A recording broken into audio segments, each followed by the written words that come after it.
Je suis un ancien journaliste qui a longtemps travaillé pour la presse, le magazine, la radio, la télé, et qui un jour a découvert Internet.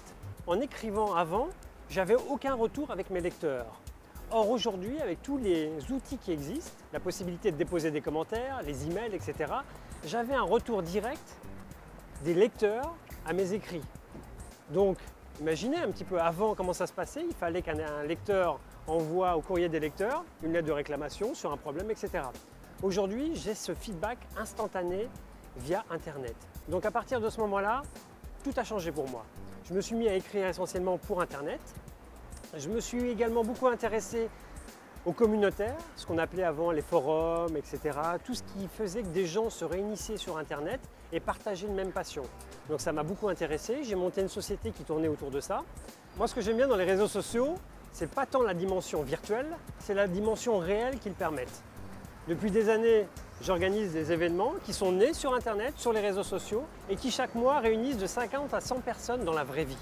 Donc l'idée de ce laboratoire, c'est un laboratoire. Déjà, on va tester plein de choses. Et l'idée, c'est d'expérimenter, de vivre les réseaux sociaux de façon très concrète. Prenons un exemple, on va parler beaucoup de géolocalisation. Aujourd'hui, c'est un enjeu très important, la géolocalisation. Il y a beaucoup de sites qui se développent et qui se créent autour de cette notion, les Foursquare, les Gowalla, etc. etc. Donc l'idée, c'est de toucher, de vraiment vivre la géolocalisation.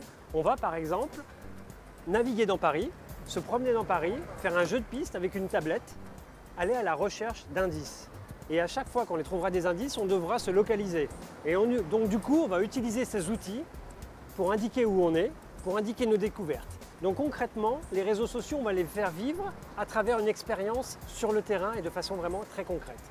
Autre exemple, on va aller visiter un magazine, un journal en ligne, un grand quotidien, qui a à la fois une édition papier, mais également une édition Internet.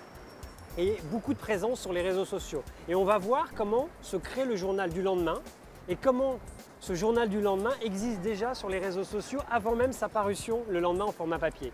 Donc on va être au cœur d'un journal, voir un peu tous ces mécanismes, comment une information se retrouve le lendemain sur le papier, mais elle a déjà vécu beaucoup sur les réseaux sociaux et sur Internet. Donc c'est plein d'expériences comme ça qu'on va vivre concrètement avec les élèves et avec des experts, à travers des expériences que j'espère originales, sympathiques, tout ça pour mettre vraiment le doigt sur les réseaux sociaux et les vivre concrètement. Parce qu'une fois qu'on les a vécus, on oublie la barrière technologique, on oublie les difficultés à rentrer dans ces technos, puisqu'on les aura vécus, on les aura expérimentés, et elles deviendront presque très simples à utiliser. Aujourd'hui, on est tous consommateurs de réseaux sociaux, surtout dans sa vie privée. On a très bien compris l'intérêt. Par contre, l'intérêt dans la vie professionnelle, on le voit moins. D'où l'idée du lab, de toucher les choses concrètes, pour voir après leur extension dans un monde professionnel. Et pour un jeune étudiant, être sur les réseaux sociaux aujourd'hui, c'est fondamental. C'est primordial, c'est indispensable.